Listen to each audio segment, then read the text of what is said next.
Warning. The system has become unstable.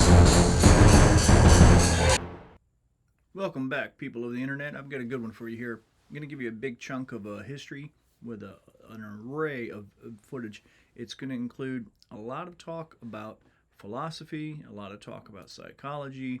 It's going to have a fair amount of ceremonial footage going on in the background, and there's a lot going on. I might pause. I haven't decided yet. Okay, well let's just play and then we'll see how I feel about pausing and interjecting during the course of this, because I'm gleaning this, I'm culling this, I'm pulling this from an old documentary that I took offline years ago, and so it's heavily edited.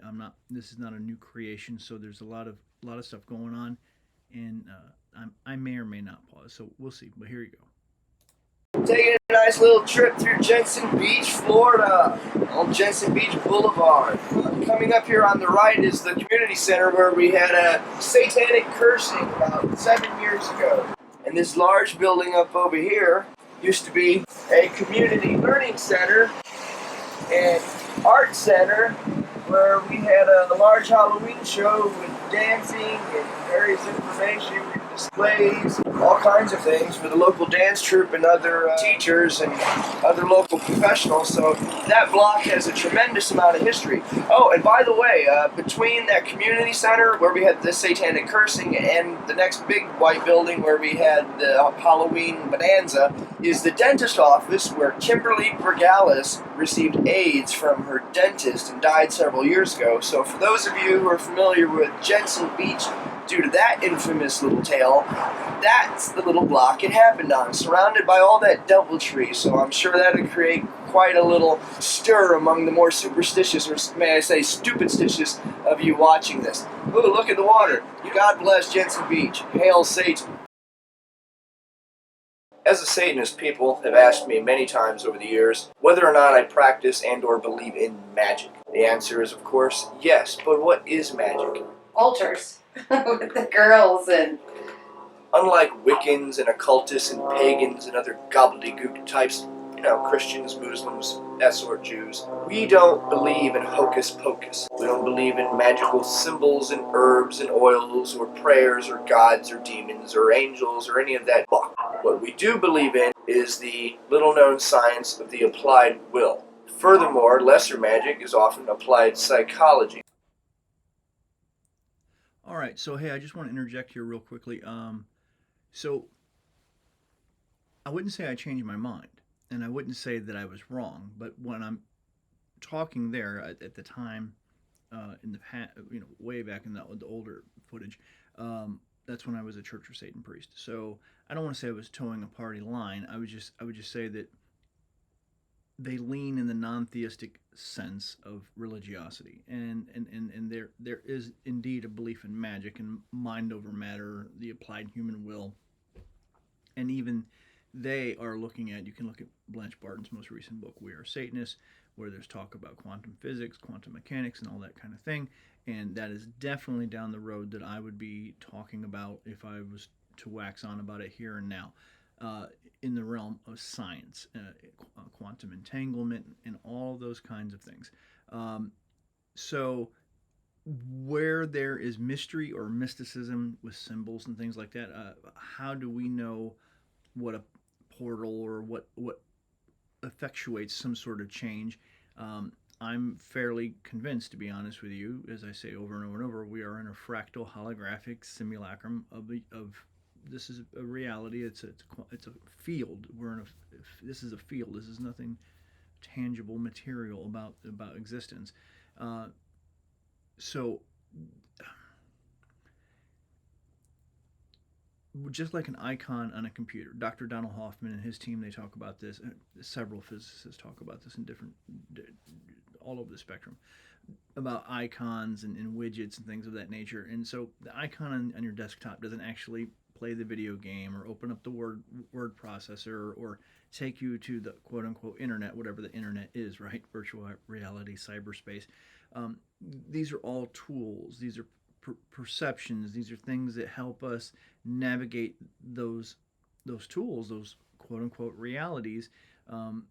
But we're not seeing them for what they really are, as programs, as algorithms, and as software and hardware, and these kinds of things. So when I said we don't believe in magical symbols and this, that, and the other, on painting with a broad stroke, I would say that I still concur with that basic argument. But I think it would be inappropriate, or not dishonest, but not fully. It wouldn't be full disclosure to simply say that I don't know. As a matter of fact, I think that there is an argument for some of that being legit, but not in a hocus pocus sort of like gobbledygook, occultic kind of way, but it just as the mystery of science. And of course, Anton LaVey was very clear about yesterday's magic being today's science, and today's magic being tomorrow's science, and that's all well within the realm of what I believed then and what I still believe now. What I believed then was based on the level of education that I had regarding certain scientific material at that time, and so my opinions have really never changed on that. But I've for 35, 40 years, I've continued to read on scientific material. I've continued to read on psychology. I've continued to read on religion and spirituality, and all these things, and how they interact, which is happening more and more and more in the world of science.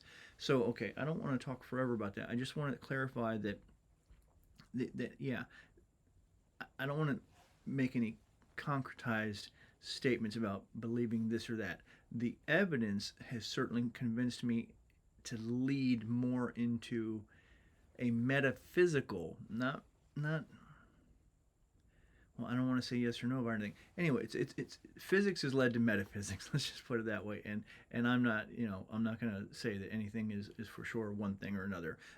But I haven't changed my mind. I would just simply say that we can only work with the best information that we have, and I have more information, and the world of science and the world of religion has more information. So let's keep trucking along with that and see where we go.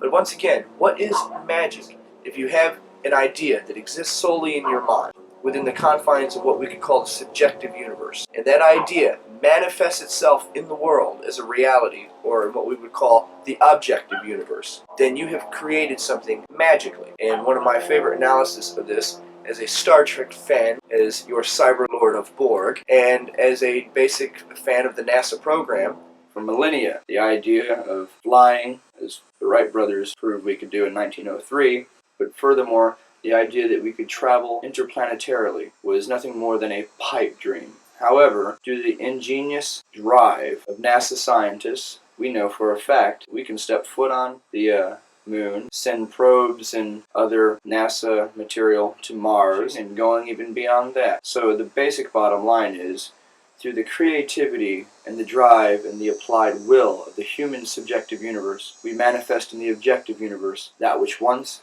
lived only in our imaginations, and that is black magic. Among the philosophers noted in secular philosophy of the religion of Satanism would be social Darwinists Spencer, the Marquis de Sade, Ragnar Redbeard, and Machiavelli. We can name such names as Nietzsche's ideal of the Übermensch in her mentalism. We can name Ayn Rand in her virtue of selfishness. One of my favorite personal philosophical interests has been in the formula of George Hegel's dialectic idealism. Thesis plus antithesis equals synthesis. You might call it the third side. You figure it out. You'll see. When often discussing Dr. LaVey's theory of the third side, I like to bring to point Plato's allegory of the cave. In it, a dweller of a grotto, an underground cavern, exists only knowing the shadows on the walls and the voices that exist with him. When freed by his would-be liberator and exposed to our reality, he rejects it as a horrid nightmare and returns to the cavern of his reality. And the satanic third side would be, of course, that reality was neither defined beneath the earth's surface nor above it, but within the mind and the perceptions of the individual experiencing said phenomenon. And that is one of the many wonders of the caverns, of the depths of the philosophy of the third side. for delightful modern-day cinematic version of Plato's allegory of the cave is discussed in relation to Dr. LeVay's theory of the third side. If you haven't already enjoyed the film The Matrix, I suggest you rent it in your local video store. All right, I want to interject there because I still would promote The Matrix as something to watch. It's amazing, you know, you start to get up in your years and you see how many people are unfamiliar with things that were once like phenomena. They were pop cultural juggernauts, and The Matrix is definitely one of those from the film industry. And I know plenty of young. I see, you know, they do reactions on YouTube and that kind of thing. But I'm also shocked at how many people don't know of the film or so many other things. Having said that, my point is, I absolutely still promote The Matrix as something that people need to watch to get an understanding of what a simulated universe might be.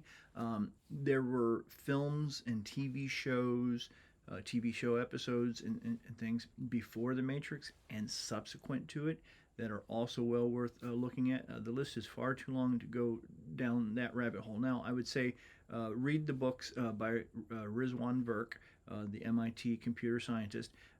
He gives a list of that kind of thing, but more than that, he gets into the science, the computer science, the software science, the game theory. He gets into the physics and all of that kind of thing, which is relevant to issues of the great simulation or the simulation theory and Mandela effect and other things. But again, in terms of a list, I will say this in terms of prior and post The Matrix. Prior to a really big blockbuster was the Arnold Schwarzenegger film Total Recall. Fantastic. I personally did not care for the remake they did X amount of years ago.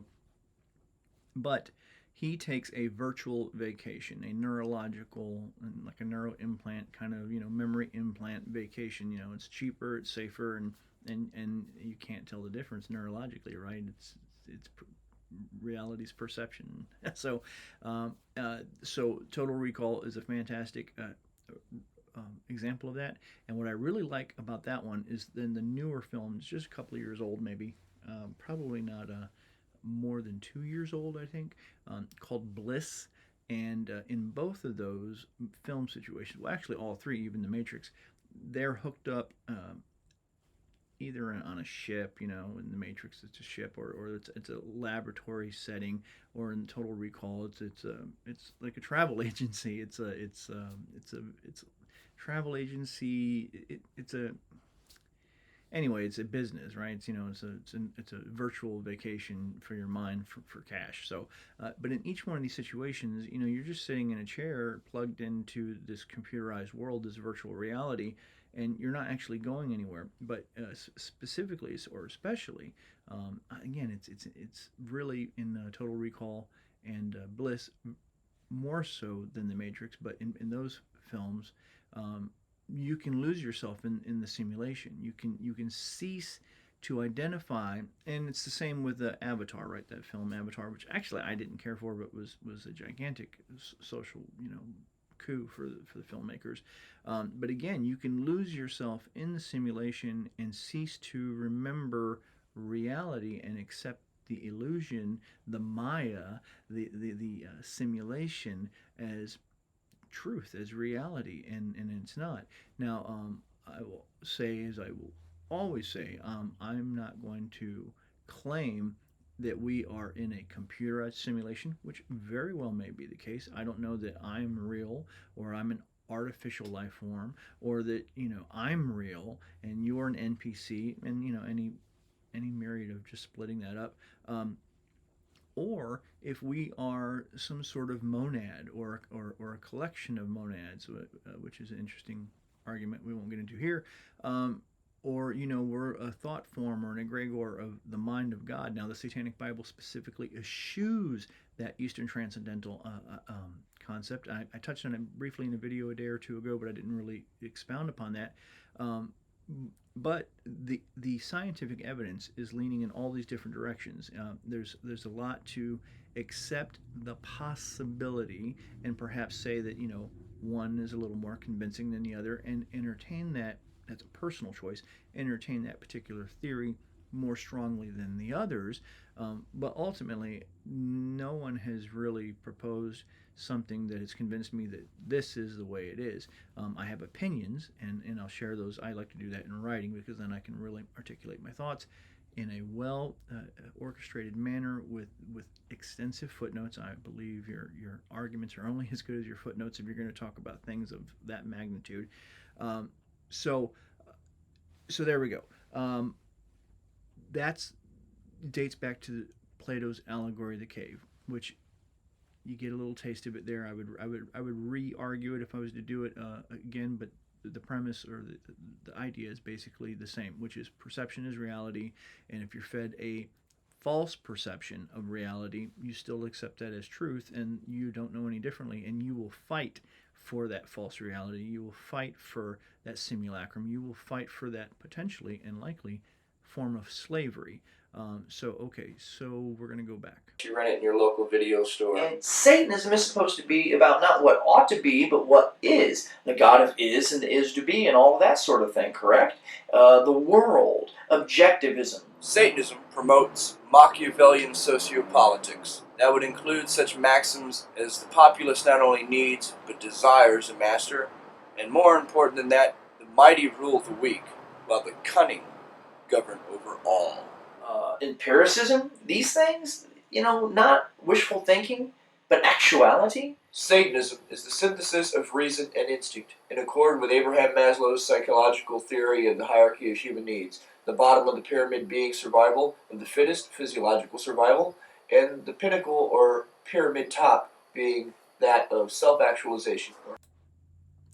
Okay, so recently I published on Medium.com an essay about EBT revolutionaries, cultural Marxism versus social Darwinist Satanism. There is a lot of information going on in the Satanic movement right now with a real move for the younger generation, but not the younger generation exclusively, towards what I would call cultural Marxism, what I would call collectivism, and they are really, really in a revolt against my generation and those that came before me, and our brand of Satanism, which is social Darwinism and might is right and survival of the fittest.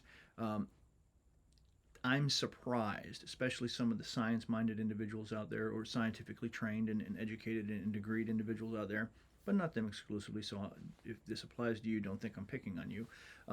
I'm really shocked by the lack of true intellectual understanding of what social Darwinism is. Anton LaVey had all the ethics that I think these people would have, and he says in the Satanic Bible quite clearly that there's nothing wrong with altruism. Doing good for others. If it makes you happy, then do good for others. All he says is to be honest with yourself and to realize that while doing so, that you are deriving a benefit, a gain or benefit, a pleasure from it. But there's nothing nefarious about that. I mean, we know for a long time now, the longitudinal studies show that mental health is better, that physical health is better when you are engaged in your community, when you're engaged in helping others, when you're engaged in that sort of philanthropic activity, right? So the benefits are demonstrable and well documented. There's nothing wrong with saying, hey, helping others makes me happy. But in the same breath, there's never a time when it's okay, satanically speaking, from the satanic worldview, to be compelled to engage in compulsory charity or pay taxes for so-called entitlement programs. As far as I'm concerned, and so many of my generation would argue, and so many, I would say patriotic Americans heretofore would argue, and America First Americans would argue, is that's theft. Our early American patriots, they said no taxation without representation. We're not going to go down that deep rabbit hole. The broad stroke is taking my money out of my pocket so that you can live parasitically. It's not living your best life, and it's sure preventing me from living my best life. I mean, I may still live a good life, right? Okay, fine, but I'm not living my best life if you're pickpocketing me. So this war between rugged individualism, what Ayn Rand would call rugged individualism, versus collectivism is very, very real. And I am just, again, I'm scandalized by the fact of how many people really do not know anything. And I'm not saying this to be a jerk. I mean, they literally do not know anything tangible about the history of socialism, let alone communism in the 20th century. And it's something that I really hope that we can culturally remedy. I know there's a lot going on globally. Things are about to get either so much better or so much worse in the coming years, and of course I hope for them to be better. And that goes again to this touchy-feely egalitarian notion of the public welfare, the public good. Well, it's like utilitarian philosophy. That which is best for most is good. To paraphrase, or that which creates the happiness for most is good or best. Right? There's nothing wrong with pursuing the general welfare, but someone like me would say, I believe in a hand up, not a handout, and that a social safety net is not supposed to be a hammock. And I know these are bumper sticker cliches, but they make a valid point that we cannot overlook, especially when these people say that social Darwinism is passe and that like we've evolved beyond that, and that's just old thinking. But they're in defense of people, 42 million people approximately, something of that nature, who's saying, hey, I know the government shutdown ended and everything, but in that moment saying, hey, if you don't give me my freebies, I'm going to start committing violent criminal activity. And some people, they're talking about going beyond that, and when you do that, you're literally proving my point, because the statistics show, or arguments are made, by pundits and think tanks, saying that the average American, I don't know about Europe and this and the other, but I'm sure in most industrialized, civilized, Western or Westernized countries, it's probably generally the same. But in the U.S., they say that the average person does not have more than 2 weeks of food in their cupboards. Okay. We're only one solar flare away, or EMP attack away, or some other form of natural disaster away, or God forbid, civil strife or civil war, or some sort of, transnational war or global war. I mean, there are lots and lots of very real threats to our infrastructure, and not just the United States. I mean, pick your country. I mean, there are countries at war right now. Obviously, their infrastructure is suffering. People are suffering as a result of that. And when you are suffering, and when you are hungry, and your children or your spouse or your loved ones are hungry and suffering, you will become the monster that you thought, you pointed your finger at other people and said, there's the monster. And well, what is that? That is might is right. It's not a matter of ethics. It's not a matter of what ought to be. It's what is. It's the bestial nature. And and we can, in our Aristotelian sense, we can aspire to be the best of the rational animals that we want to be, the reasonable animals, the political animals, and all the spiritual animals, and all these different things. But when we are hungry and hurting and suffering, and our loved ones are, things change, and they change rapidly. So I'm working on that. Oh, so I wrote that essay addressing that, and then a woman, an educated master's degree woman in Germany, wrote her response to that, and she took some issue with it.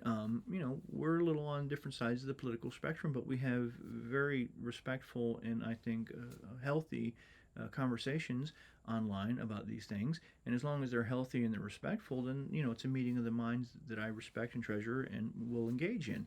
And but I would say that she appeals mostly to emotionalism. There's the thinking fallacy, the critical thinking fallacy of appealing to emotion. And I would say that as opposed to appealing to her scientific expertise, because you can have as jokes go, you can have a post-grad degree in underwater basket weaving or interpretive lesbian dance or all these guys. But she has a scientific degree. So I would hope for her to channel her scientific training and thinking, especially as it actually applies to matters of evolutionary science, and yes, Darwinian theory, which I'm no biggie for, but within those parameters, Darwinian theory and social Darwinism as a social engineered social science, yes, there's overlap, and yes, we can use some of the same terms and language and predictions. That is true. I'm not denying that, but they also are different. Never mind that this is a fractal holographic simulacrum. Taking at face value that this is a material reality, biological evolution and biological survival of the fittest are very real. What I would call they're rules of the game, the rules of the simulation of the matrix. So it's like Dr. Donald Hoffman says. He says, hey, yeah, I know this is all just our perception, but in this perceived reality, you don't stand in front of a train that's coming at you because boom.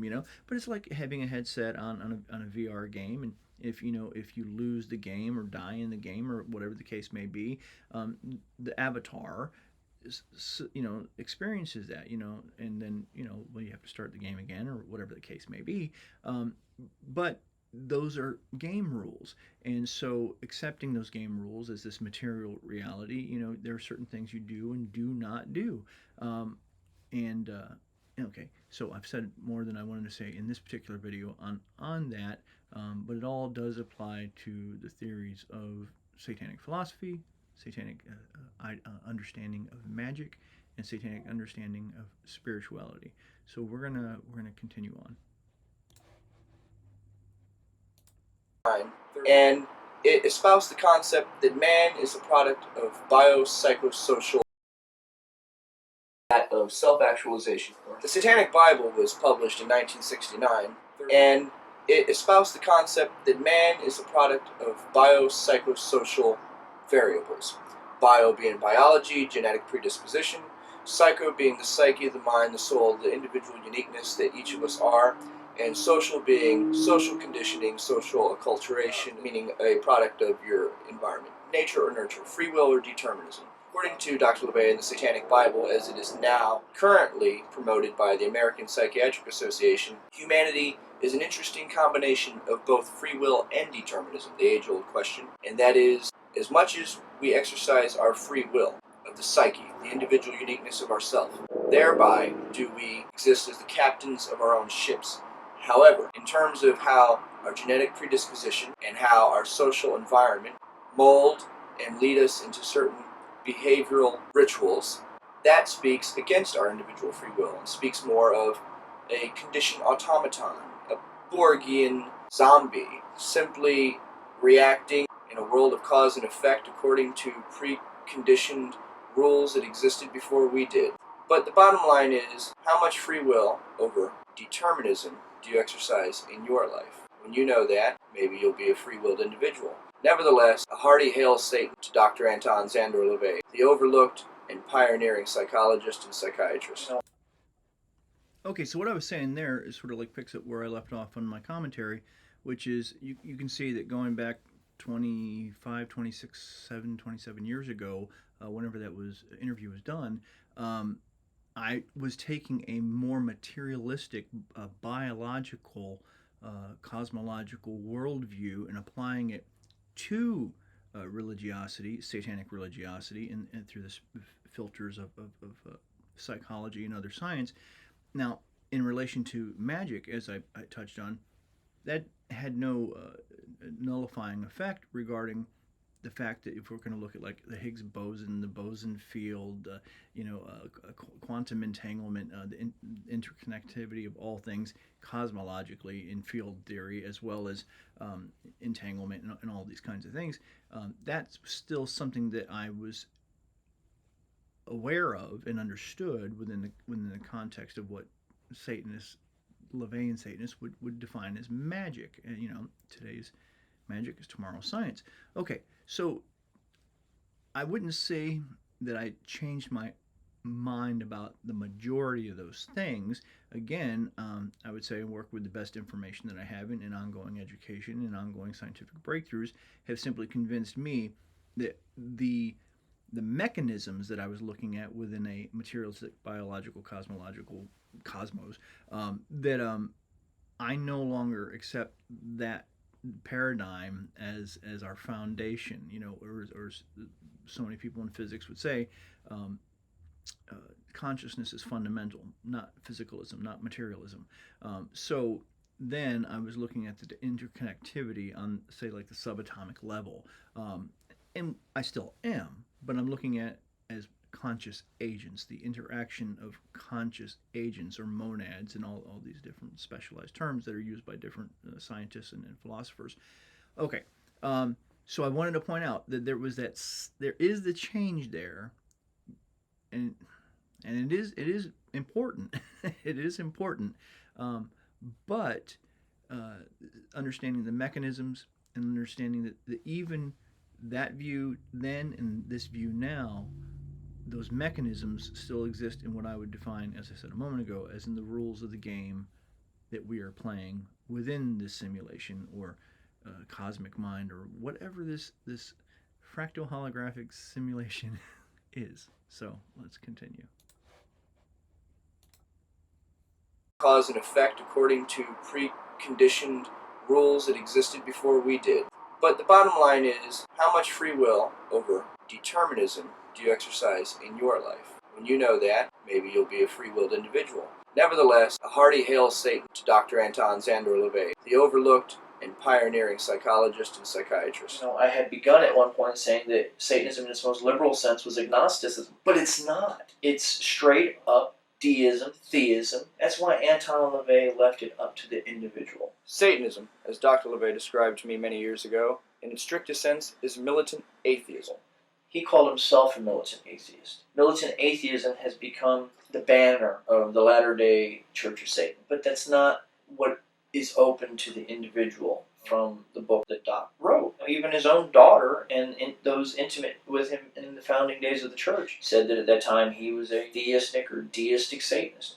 However, per the dogma of his Satanic Bible, Satanism in its most liberal sense is agnostic, espousing what Dr. LaVey called a balance factor of the natural order, which is akin to Aristotle's concept of a prime mover, a universal architect who is impersonal and uninterested in the daily events and the unfolding of not only our lives, but of the universe itself. I'm a firm believer in intelligent design. It's a fool's errand to not see the obvious. Dr. LaVey was very big on 19th century philosophy and science and early 20th century philosophy and science. I believe it was in 1965, there was that infamous magazine cover, Is God Dead? And then Doc wrote, if he isn't, he had better have Medicare. I used to joke that science had killed God. I personally am very thankful that science has resurrected God in a dramatic sense. And if you don't agree with me, that's fine, because I'm not proselytizing anything to you. I'm not asking you to accept anything I say or believe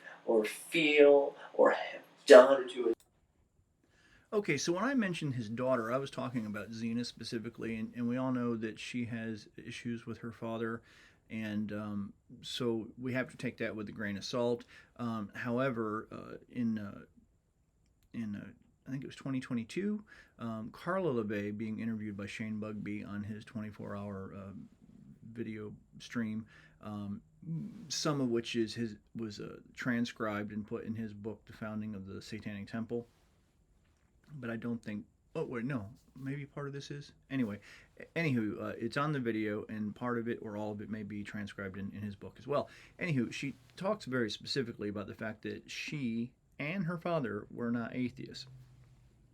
That they were agnostics, which goes along with what I was explaining years ago when I was a Church of Satan priest in those interviews, saying that the Satanic Bible presents an Aristotelian prime mover or like Masonic universal architect sort of a archetype, and or not just an archetype, but an argument for something that would be tangibly literal, but God is a disinterested entity.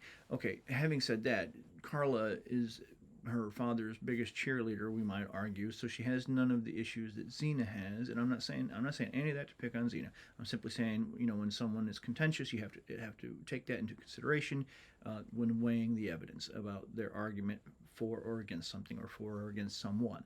And now Carla, being every bit her father's cheerleader to this day, I think that her argumentation in this regard carries a lot more weight.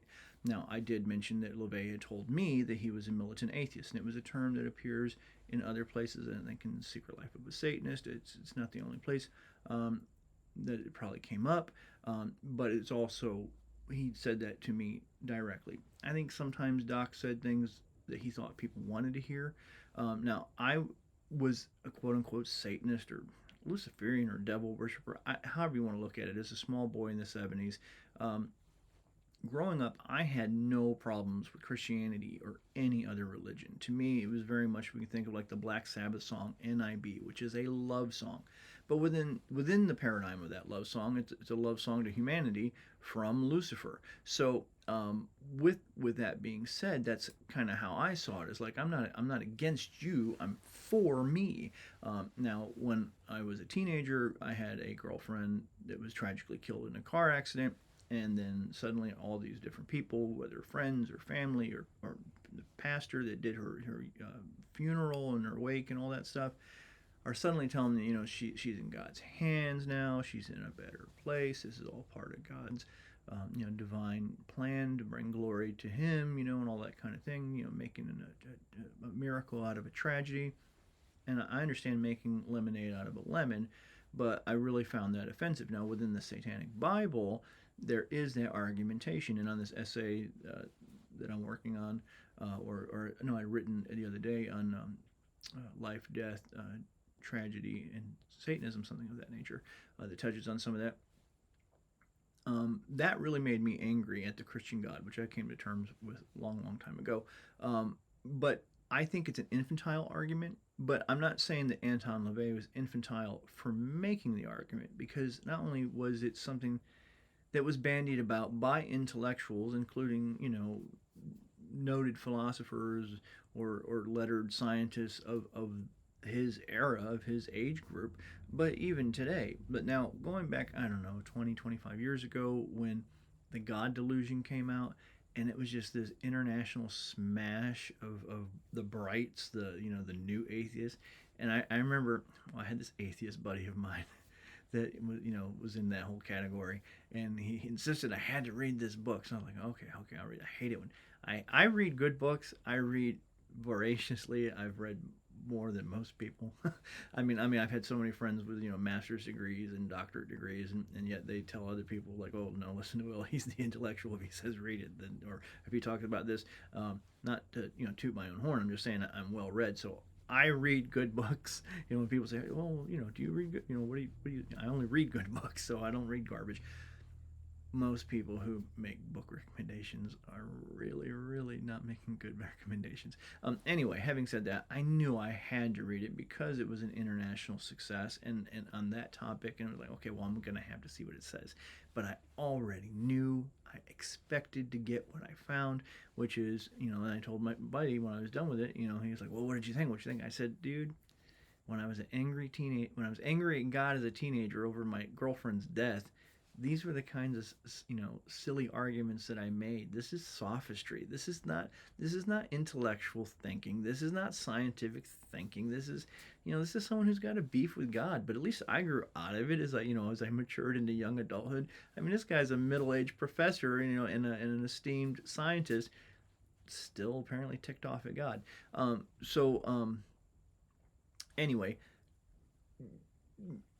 I think Doc said things, he's been dead a long time, that appealed to his audience. You know how to perform to your audience, right? Be mindful of your audience. And I think that because there's such a non-theistic sort of vein within that world, he grasped onto it. Now, I'm not saying he only did it for that, and I'm not saying he was insincere, and I don't want to say any more about this because it's gone on long enough, but there's lots and lots of evidence that he just sort of flip-flopped. And one of the things I would say is, in closing on this issue, is when Lawrence Wright was interviewing him in 1991, I believe, for the book Saints and Sinners, and which was an abridged version of it, was a long Rolling Stone magazine article. Wright confronts him on something that he had apparently said to Susan Atkins, the Manson murderess, when she was involved with the Church of Satan briefly, and before her Manson days. And LaVey didn't say, "Oh, that's a lie. I never said that. That was misrepresented in her biography / autobiography biography that was written by Bob Schlosser as told to him from her on death row or prison or whatever."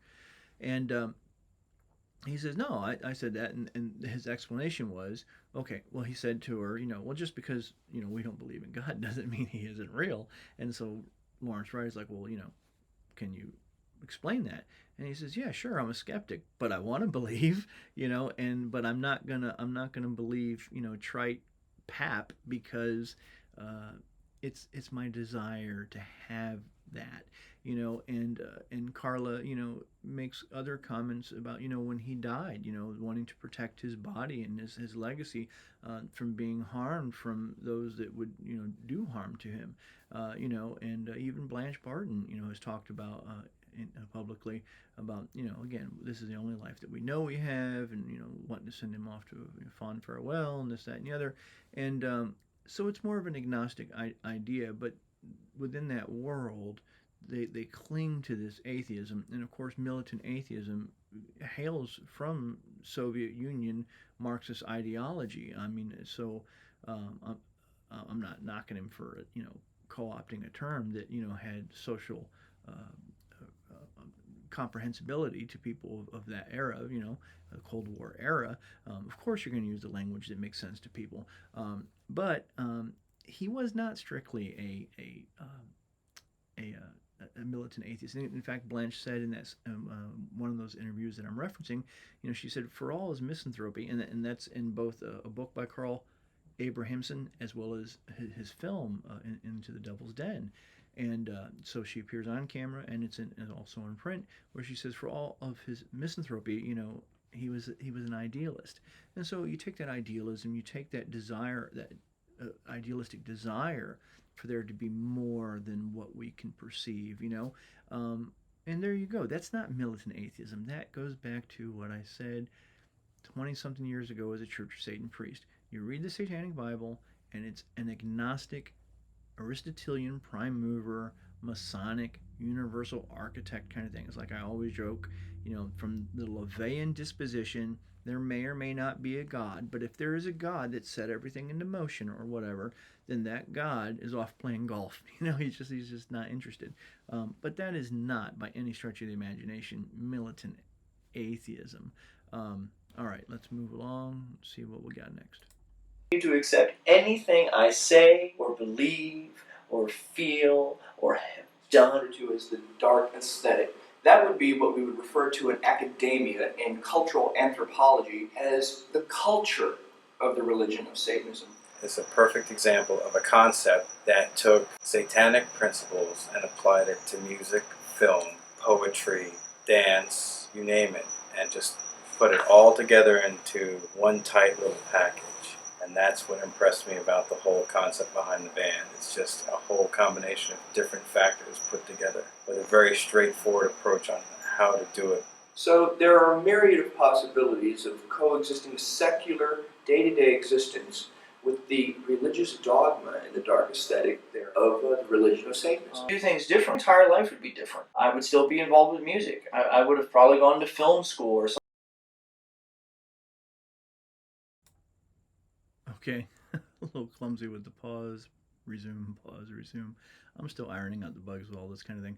So, so that gentleman there was the manager of my band, Jesus Abort, and the Collective, and he was a Satanist. Half of my band were Church of Satan members, as I was then. The majority of my road crew were Church of Satan members, so they were all members of the Nepotism Grotto, which was my grotto at the time, which was literally an iteration of the Infernal Order, because the Infernal Order began in 1987 as the Knights of the Black Circle. It was rebranded by what in 87 was our spiritual advisor, Scott Blair, in 91, and then he and I and two others rebranded it as the Infernal Order, or the Order of the Infernal Grotto. And so now I'm in the process of revamping, rebranding the organization and the Infernal Tradition, which has always been called the Infernal Tradition, and tongue-in-cheek referred to as Infernal Paganism, as sort of a joke, but as the Infernal Order of the Left-Hand Path. So Nepotism Grotto, which functioned under that rubric, under that moniker, between 99 and late 2001, since like January 99 to late 2001, or maybe say January, February 2002, whatever it was, that time frame. It was the same order.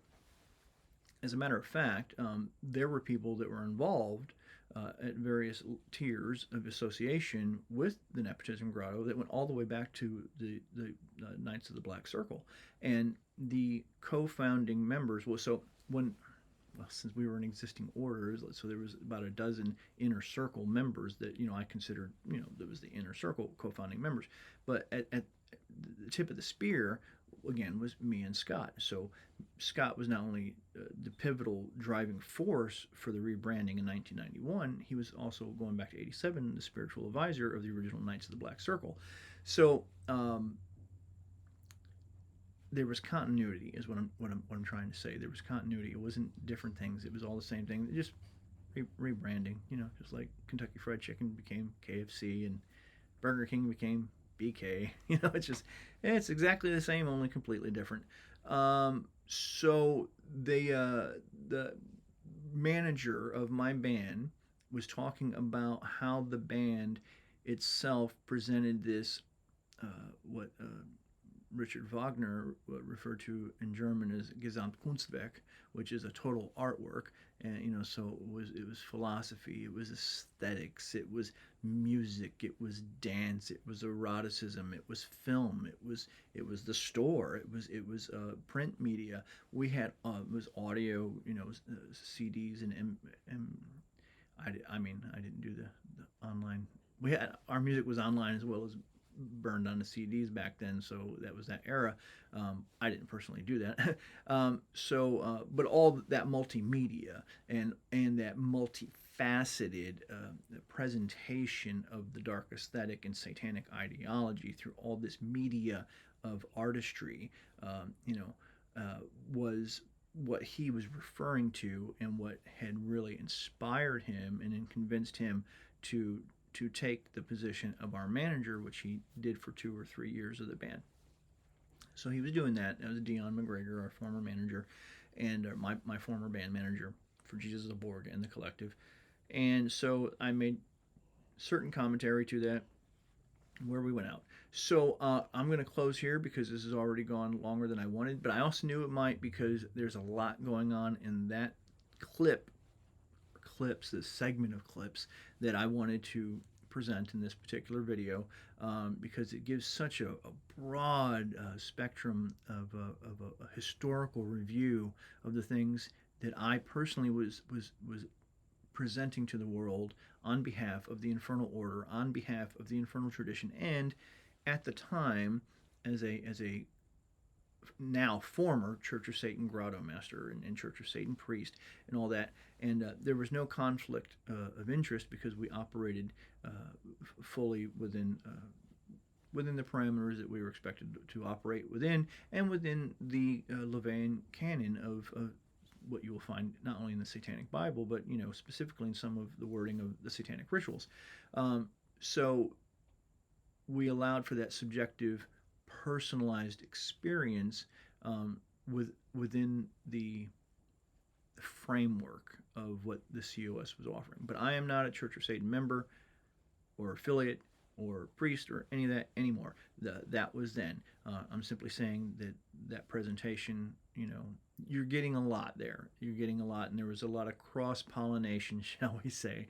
But okay, that was a long time ago. This is today. People of the internet, go do devil stuff.